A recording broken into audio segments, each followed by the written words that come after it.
औज़ुबिल्लाहिमिनश्शैतानिर्रजीम बिस्मिल्लाहिर्रहमानिर्रहीम।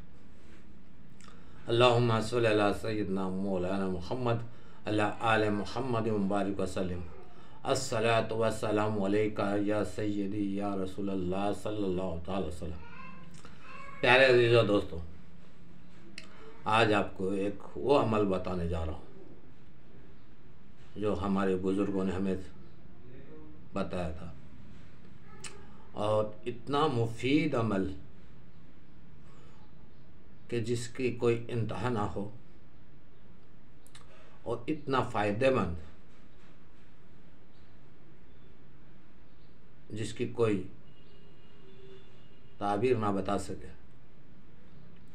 ये अमल हमारे बुजुर्गान सिलसिला चिश्तिया से मरवी है, और उन्होंने जो अमल बताया, एक छोटा सा अमल जो आदमी कारोबार में नुकसान उठा रहा हो,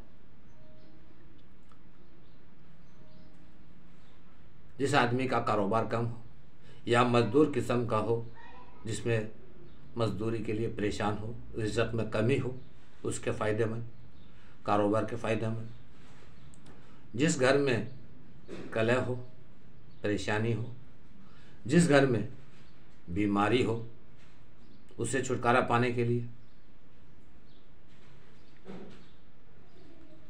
बीमारियों से छुटकारा पाने के लिए भी ये अमल मुफीद, रोज़गार के लिए भी ये अमल बहुत ही ज़्यादा मुफीद, आपसी मोहब्बत में भी ये अमल ज़्यादा मुफीद, हर दर्द की दुआ के लिए भी ये अमल बहुत मुफीद है।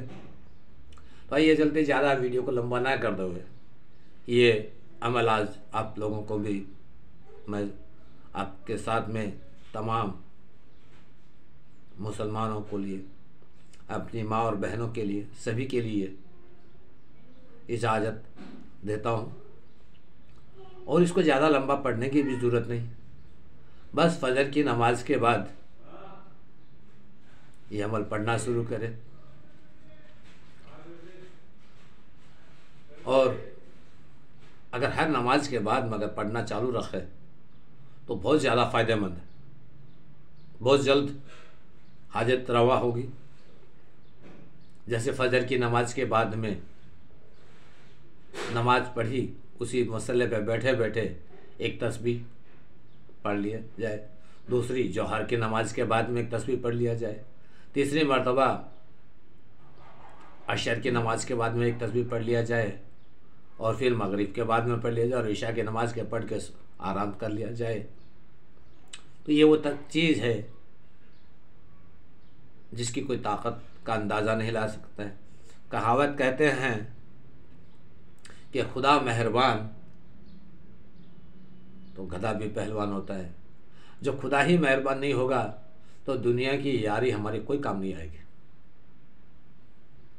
चाहे दुनिया से कितने बड़े ओहदेदार हों, हमारे कोई काम के नहीं। वो मेहरबान भले हो जाए, उससे हमें कुछ हासिल नहीं होगा जब तक हमारा रब, हमारा अल्लाह हमसे राज़ी ना हो। तो कोई भी हमसे राज़ी नहीं हो सकता, और अल्लाह जब नाराज़ होता है तो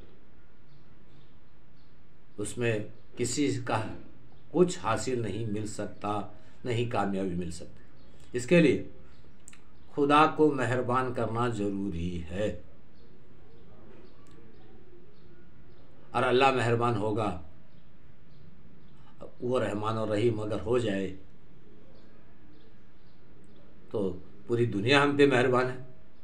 और अल्लाह अगर हमसे नाराज़ है तो दुनिया की मेहरबानी हमारे कोई काम नहीं आने वाली।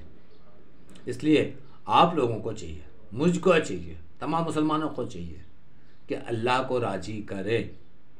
और अल्लाह को राज़ी करने के लिए सबसे पहली चीज़ है नमाज।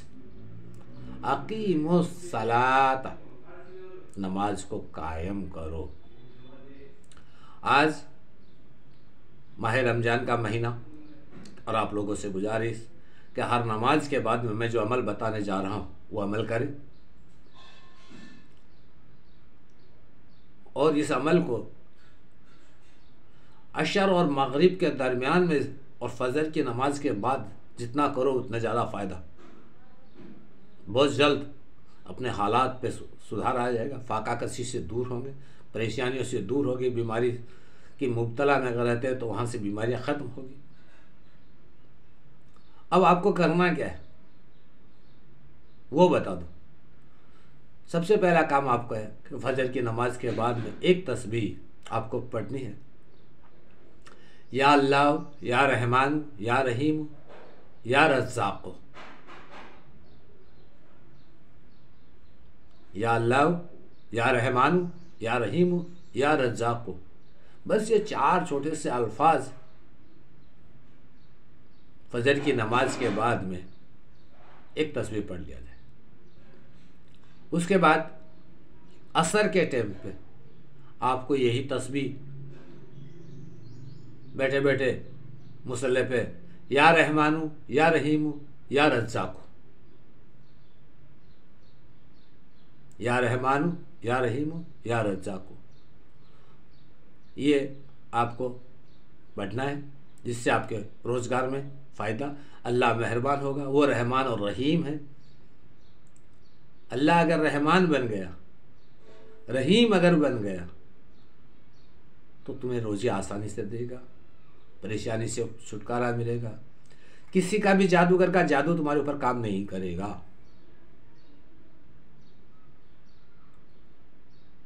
खुदा की कसम मैं कहता हूँ, मैं अल्लाह की कसम खा के कहता हूँ, मैं रमज़ान के महीने में कि हम अगर नमाज पाबंदी से पढ़ें और ये तस्बीह का जिक्र करो, किसी जादूगर की ताकत नहीं कि तुम्हारी रिज़्क़ में वो खलल पैदा कर दे।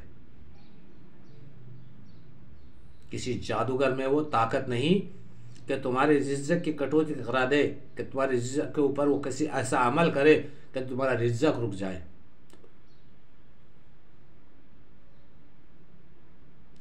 तो आपको ये एक अमल करना है, फजर के बाद या अल्लाह, या रहमान, या रहीम, या रज़्ज़ाक़ एक तस्बीह पढ़नी है। इसके अव्वल आप जो दुरूद शरीफ पढ़ना चाहे 3 मरतबा कम से कम, और ज़्यादा पढ़ें तो ज़्यादा बेहतर। अशर की नमाज के बाद में 3, 5, 7 मरतबा या 11 मरतबा दुरूद शरीफ पढ़ें, और फिर पढ़ें या रहमान, या रहीम, या रज़्ज़ाक़। ये आपके रोज़ी के लिए बहुत ज़्यादा फ़ायदेमंद रहेगा। और मगरिब के बाद या रहमान, या अल्लाह, या रहमान, या रहीम पढ़ के दुआ मांगे।